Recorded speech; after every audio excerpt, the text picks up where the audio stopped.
Assalamualaikum warahmatullahi wabarakatuh.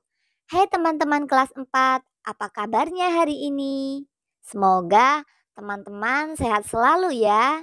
Teman-teman, hari ini kita akan belajar tema 4, berbagai pekerjaan, subtema 1, jenis-jenis pekerjaan pada pembelajaran 2. Silakan teman-teman siapkan buku tugas, buku cetak tema 4, dan alat tulisnya ya.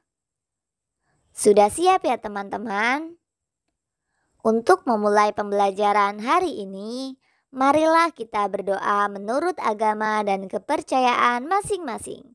Berdoa dimulai.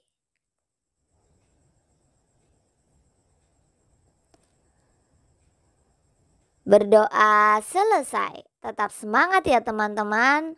Salam cemerlang, cerdas, menyenangkan, riang, gemilang. Pada pembelajaran 2 kali ini, kita akan mempelajari muatan SBDP dan muatan PPKN.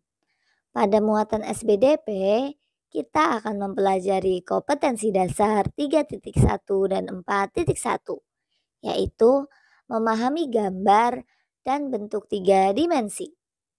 Pada muatan PPKN, kita akan mempelajari kompetensi dasar 3.1 dan 4.1, yaitu tentang Pancasila sebagai dasar negara. Teman-teman, apakah teman-teman tahu pekerjaan seorang arsitek? Pengetahuan apa yang harus dimiliki mereka? Mari kita cari tahu hari ini.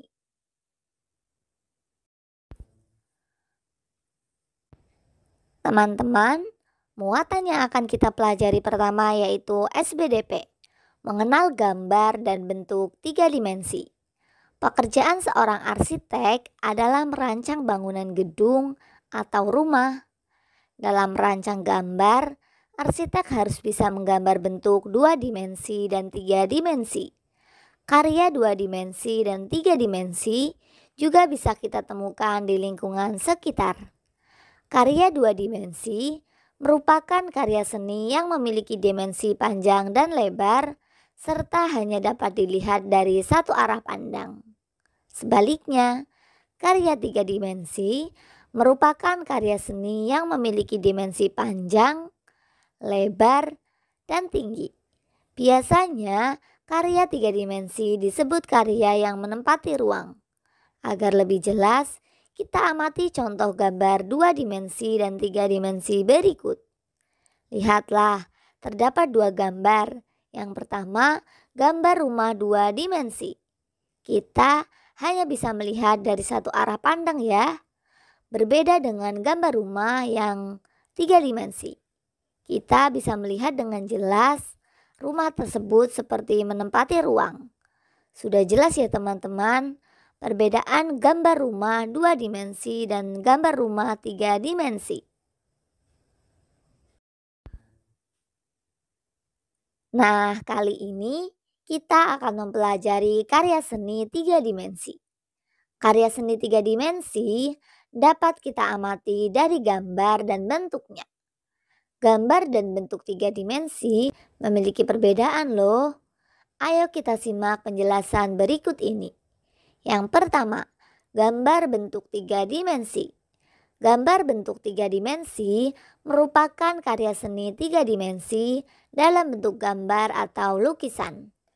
Gambar 3 dimensi dapat berupa lukisan ekspresif maupun imajinatif. Bila diperhatikan, gambar 3 dimensi akan terlihat seperti nyata. Berikut contoh gambar 3 dimensi. Wah, gambar-gambarnya sangat terlihat nyata ya teman-teman.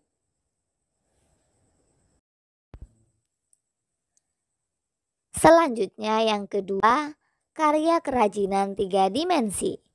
Karya kerajinan 3 dimensi merupakan karya seni 3 dimensi yang lebih menonjolkan ruang.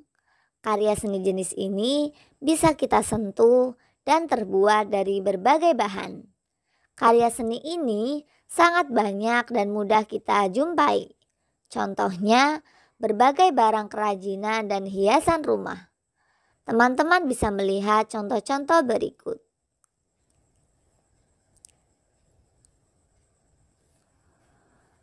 Wah, sangat menarik ya teman-teman. Contoh karya kerajinan 3 dimensi berupa berbagai barang kerajinan dan hiasan rumah.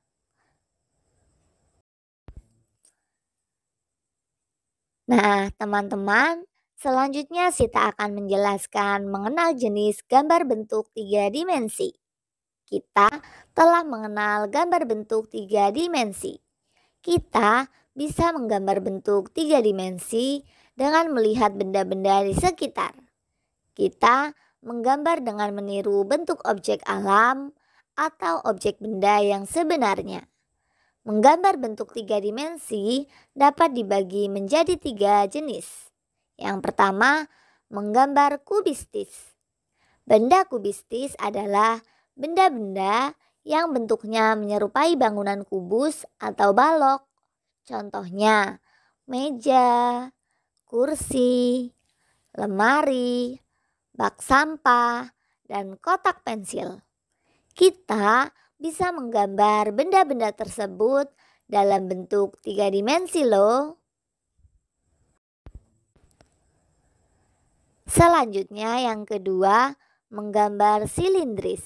Benda silindris adalah benda-benda yang bentuknya menyerupai tabung. Misalnya pot bunga, kaleng kue, ember, gelas, dan botol. Kita bisa menggambar benda-benda tersebut dalam bentuk 3 dimensi. Yang ketiga, menggambar bentuk bebas. Benda yang memiliki bentuk bebas adalah benda-benda yang bentuknya tidak beraturan. Misalnya, buah-buahan, pepohonan, dan bebatuan. Kita bisa menggambar benda-benda tersebut sesuai bentuk aslinya. Nah, sudah jelas ya teman-teman, jenis gambar bentuk 3 dimensi.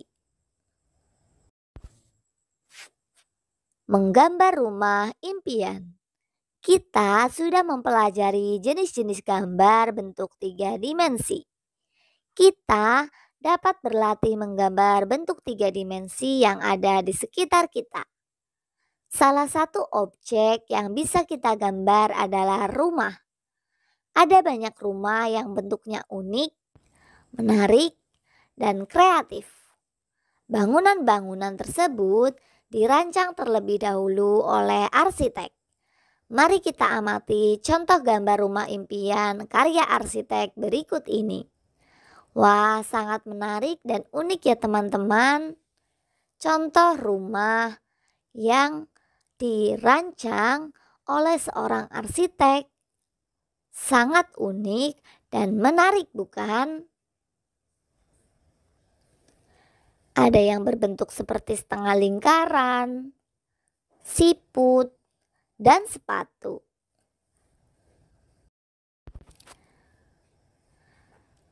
Ayo berkreasi.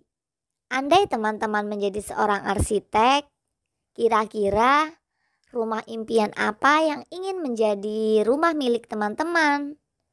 Berikut adalah contoh rumah impian yang diinginkan oleh Sita. Sekarang, bagaimana dengan teman-teman? Gambarkan sebuah bangunan atau rumah yang menjadi impian teman-teman. Berimajinasilah dan gambarlah sekreatif mungkin. Selamat mencoba ya teman-teman. Nah, menarik ya bekerja sebagai seorang arsitek. Bekerja menjadi arsitek haruslah mempunyai nilai-nilai yang baik. Salah satu nilai-nilai itu adalah jujur. Ketika akan membangun sebuah bangunan, mereka harus menyampaikan ukurannya dengan benar. Coba bayangkan, jika ukuran bangunannya tidak sesuai, apa yang akan terjadi? Jujur merupakan salah satu sikap yang mencerminkan sila Pancasila. Ayo kita pelajari makna sila yang lainnya. Teman-teman masih semangat ya? Muatan yang akan kita pelajari selanjutnya yaitu PPKN, Pancasila sebagai dasar negara Indonesia. Teman-teman, kita harus memiliki sikap jujur. Sikap jujur merupakan salah satu perwujudan dari nilai-nilai Pancasila. Pancasila merupakan dasar negara kita. Pancasila dipakai sebagai pedoman kehidupan, berbangsa dan bernegara bagi seluruh rakyat Indonesia. Pancasila tercantum pada lambang negara Indonesia yaitu Garuda Pancasila. Simbol Pancasila terdapat pada perisai di dada Garuda Pancasila. Setiap sila memiliki satu simbol. Kita ingat kembali bunyi dan simbol setiap sila Pancasila berikut ini. Sila yang pertama, bunyinya ketuhanan yang Maha Esa, memiliki simbol bintang. Sila yang kedua, kemanusiaan yang adil dan beradab, memiliki simbol rantai. Sila yang ketiga, persatuan Indonesia, memiliki simbol pohon beringin. Sila yang keempat, kerakyatan yang dipimpin oleh hikmat kebijaksanaan dalam permusyawaratan perwakilan, memiliki simbol kepala banteng. Sila yang kelima, keadilan sosial bagi seluruh rakyat Indonesia, memiliki simbol padi dan kapas. Nah, sudah jelas ya teman-teman, bunyi dan simbol dari sila Pancasila. Memahami makna sila Pancasila. Kali ini, Sita akan menjelaskan makna sila Pancasila yang pertama, yaitu ketuhanan yang Maha Esa yang memiliki simbol bintang. Kita telah mengingat kembali bunyi dan simbol setiap sila Pancasila. Setiap sila Pancasila mempunyai makna. Makna tersebut digunakan sebagai pedoman untuk bertingkah laku sehari-hari. Sekarang kita akan belajar memahami makna bunyi dan simbol dari sila pertama. Sila pertama Pancasila dilambangkan dengan gambar bintang berwarna kuning berlatar belakang hitam.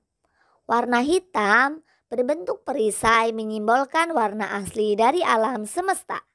Ketika alam semesta ini masih berwarna hitam atau kosong, Tuhan sudah ada dan menciptakan segala isinya. Warna kuning merupakan simbol cahaya dari Tuhan yang selalu menyinari jiwa setiap warga negara.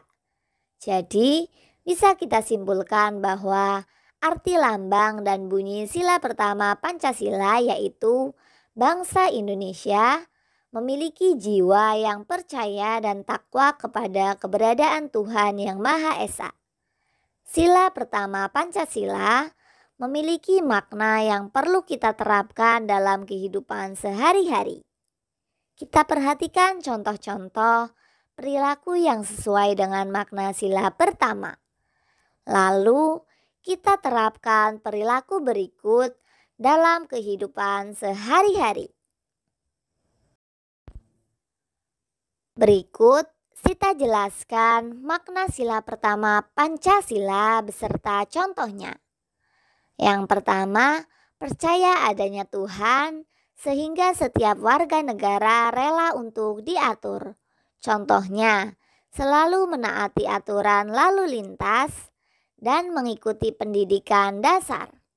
Makna sila pertama Pancasila yang kedua yaitu bebas memeluk agama masing-masing.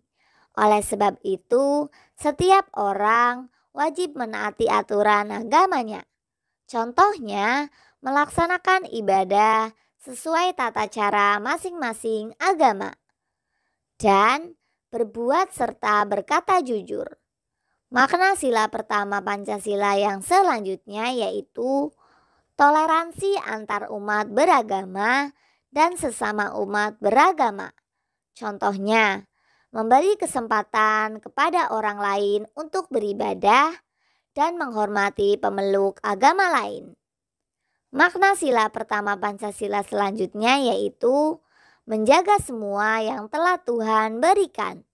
Contohnya, menjaga kelestarian alam dan makan makanan yang sehat. Nah, sudah jelas ya teman-teman, makna sila pertama Pancasila dan contoh-contohnya. Sita harap teman-teman bisa menerapkannya dalam kehidupan sehari-hari. Teman-teman, berikut Sita jelaskan perilaku yang sesuai sila pertama Pancasila. Yang pertama, berdoa sebelum belajar. Pendapat Sita, berdoa sebelum belajar merupakan perilaku yang sesuai dengan sila pertama Pancasila. Alasannya, berdoa menunjukkan bahwa seseorang selalu mengingat Tuhan ketika akan melakukan sesuatu. Perilaku yang menunjukkan percaya kepada Tuhan sesuai dengan makna sila pertama Pancasila. Yang kedua, merawat tanaman. Pendapat Sita, merawat tanaman merupakan perilaku yang sesuai dengan sila pertama Pancasila. Alasannya, merawat tanaman menunjukkan bahwa seseorang bersyukur atas pemberian Tuhan. Perilaku menjaga pemberian Tuhan sesuai dengan makna sila pertama Pancasila. Perilaku yang sesuai sila pertama Pancasila selanjutnya yaitu berolahraga. Pendapat Sita, berolahraga merupakan perilaku yang sesuai dengan sila pertama Pancasila. Alasannya, berolahraga berarti menjaga tubuh agar tetap sehat. Tubuh kita merupakan pemberian Tuhan. Perilaku menjaga pemberian Tuhan sesuai dengan makna sila pertama Pancasila. Nah, sudah jelas ya teman-teman, perilaku yang sesuai sila pertama Pancasila. Sita harap teman-teman bisa menerapkan perilaku yang sesuai dengan sila pertama Pancasila tersebut dalam kehidupan sehari-hari. Nah, selanjutnya perilaku yang tidak sesuai sila pertama Pancasila. Yang pertama, mengejek orang lain. Pendapat Sita, mengejek kekurangan teman merupakan perilaku yang tidak sesuai dengan sila pertama Pancasila. Mengejek akan melukai perasaan orang lain. Mengejek orang lain berarti mengejek pemberian Tuhan. Perilaku mengejek pemberian Tuhan tidak sesuai dengan makna sila pertama Pancasila.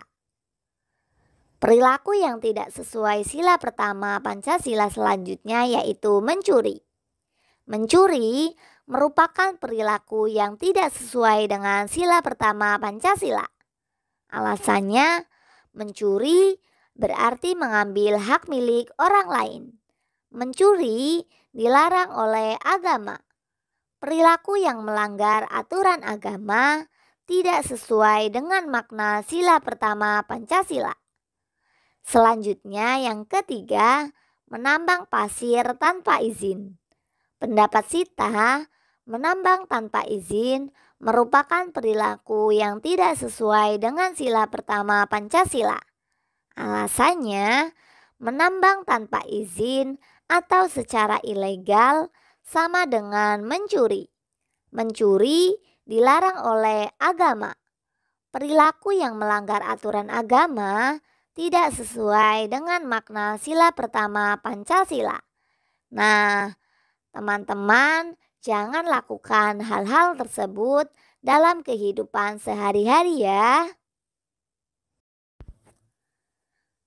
Terima kasih teman-teman karena telah mengikuti pembelajaran hari ini dengan baik. Semoga ilmu yang kita dapatkan hari ini bisa bermanfaat untuk teman-teman maupun orang lain. Untuk menutup pembelajaran hari ini, marilah kita berdoa menurut agama dan kepercayaan masing-masing. Berdoa dimulai.